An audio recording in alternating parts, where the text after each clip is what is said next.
आप सभी को जय मसीह की the Bible story Hindi channel में आप सभी का स्वागत है। आज मैं आप सबको सृष्टि के रचना के बारे में बताने वाला हूँ, जिसका वर्णन उत्पत्ति के पहले अध्याय में आपको मिल जाएगा। तो चलिए वीडियो को शुरू करते हैं। आदि में परमेश्वर ने आकाश और पृथ्वी को बनाया।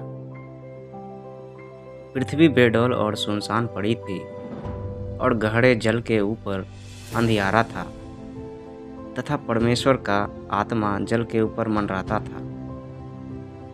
तब परमेश्वर ने कहा, उजियाला हो, तो उजियाला हो गया। और परमेश्वर ने उजियाले को देखा कि अच्छा है, और परमेश्वर ने उजियाले को अंधियारे से अलग किया। और परमेश्वर ने उजियाले को दिन और अंधियारे को रात कहा, तथा सांझ हुई, फिर भोर हुआ। इस प्रकार पहला दिन हो गया। फिर परमेश्वर ने कहा, जल के बीच एक ऐसा अंतर हो कि जल दो भाग हो जाए। तब परमेश्वर ने एक अंतर करके उसके नीचे के जल और उसके ऊपर के जल को अलग अलग किया, और वैसा ही हो गया। और परमेश्वर ने उस अंतर को आकाश कहा, तथा सांझ हुई, फिर भोर हुआ। इस प्रकार दूसरा दिन हो गया।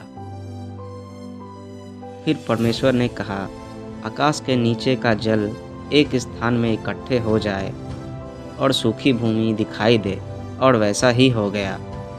और परमेश्वर ने सूखी भूमि को पृथ्वी कहा, तथा जो जल इकट्ठा हुआ उसको उसने समुद्र कहा।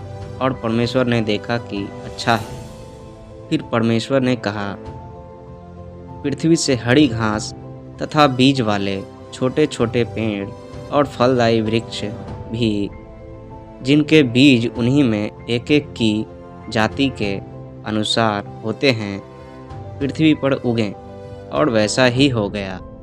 इस प्रकार पृथ्वी से हरी घास और छोटे छोटे पेड़, जिनमें अपनी अपनी जाति के अनुसार बीज होता है, और फलदायी वृक्ष, जिनके बीज एक एक की जाति के अनुसार उन्हीं में होते हैं, उगें। और परमेश्वर ने देखा कि अच्छा है। तथा सांझ हुई, फिर भोर हुआ। इस प्रकार तीसरा दिन हो गया। फिर परमेश्वर ने कहा, दिन को रात से अलग करने के लिए आकाश के अंतर में ज्योतियाँ हो, और वे चिन्हों और नियत समयों और दिनों और वर्षों के कारण हो। और वे ज्योतियाँ आकाश के अंतर में पृथ्वी पर प्रकाश देने वाली भी ठहरे, और वैसा ही हो गया।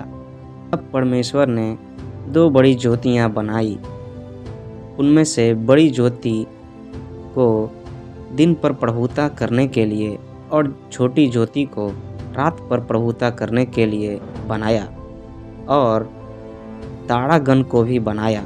परमेश्वर ने उनको आकाश के अंतर में इसलिए रखा कि वे पृथ्वी पर प्रकाश दें, तथा दिन और रात पर प्रभुता करें, और उजियाले को अंधियारे से अलग करें। और परमेश्वर ने देखा कि अच्छा है। तथा सांझ हुई, फिर भोर हुआ। इस प्रकार चौथा दिन हो गया। फिर परमेश्वर ने कहा, जल जीवित प्राणियों से बहुत ही भर जाए, और पक्षी पृथ्वी के ऊपर आकाश के अंतर में उड़ें। इसलिए परमेश्वर ने जाति जाति के बड़े बड़े जल जंतुओं की और उन सब जीवित प्रजातियों की भी सृष्टि की, जो चलते फिरते हैं, जिनसे जल बहुत भी भर गया। और एक एक जाति के उड़ने वाले पंछियों की भी सृष्टि की। और परमेश्वर ने देखा कि अच्छा है। परमेश्वर ने यह कहकर आशीष दी, फूलो फलो और समुद्र के जल में भर जाओ, और पंछी पृथ्वी पर बढ़ें। तथा सांझ हुई, फिर भोर हुआ। इस प्रकार पांचवां दिन हो गया। फिर परमेश्वर ने कहा, पृथ्वी से एक एक जाति के जीवित प्राणी, अर्थात घरेलू पशु, अर्थात रेंगने वाले जंतु, और पृथ्वी के वन पशु जाति जाति के अनुसार उत्पन्न हों, और वैसा ही हो गया। इस प्रकार परमेश्वर ने पृथ्वी के जाति जाति के वन पशुओं को और जाति-जाति के घरेलू पशुओं को और जाति-जाति के भूमि पर सब रेंगने वाले जंतुओं को बनाया। और परमेश्वर ने देखा कि अच्छा है। फिर परमेश्वर ने कहा, हम मनुष्य को अपने स्वरूप के अनुसार अपनी समानता में बनाएंगे और वे समुद्र की मछलियों और आकाश के पंछियों और घरेलू पशुओं और सारी पृथ्वी पर और सब रेंगने वाले जंतुओं पर जो पृथ्वी पर रेंगते हैं अधिकार रखें। तब परमेश्वर ने अपने स्वरूप में मनुष्य को रचा। अपनी ही स्वरूप में परमेश्वर ने मनुष्य की रचना की।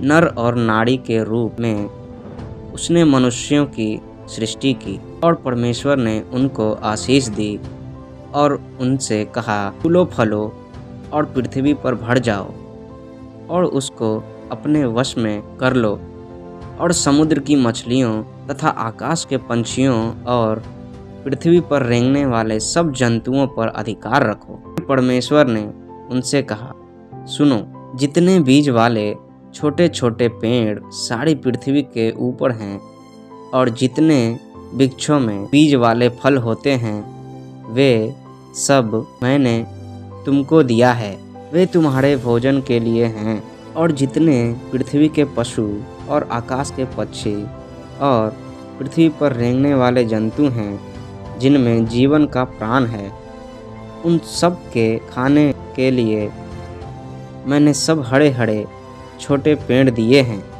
और वैसा ही हो गया। तब परमेश्वर ने जो कुछ बनाया था सबको देखा तो क्या देखा कि वह बहुत ही अच्छा है। तथा सांझ हुई, फिर भोर हुआ। इस प्रकार 6वां दिन हो गया। इस तरह आकाश और पृथ्वी और उनकी सारी सेना का बनाना समाप्त हो गया। और परमेश्वर ने अपना काम जिसे वह करता था 7वें दिन समाप्त किया और उसने अपने किए हुए सारे कामों से 7वें दिन विश्राम किया। तो उम्मीद करता हूँ कि आपको ये वीडियो अच्छी लगी होगी। अगर अच्छी लगी होगी तो हमारे चैनल को सब्सक्राइब करना ना भूलें। मिलते हैं ऐसे ही वीडियो में, तब तक के लिए जय मसीह।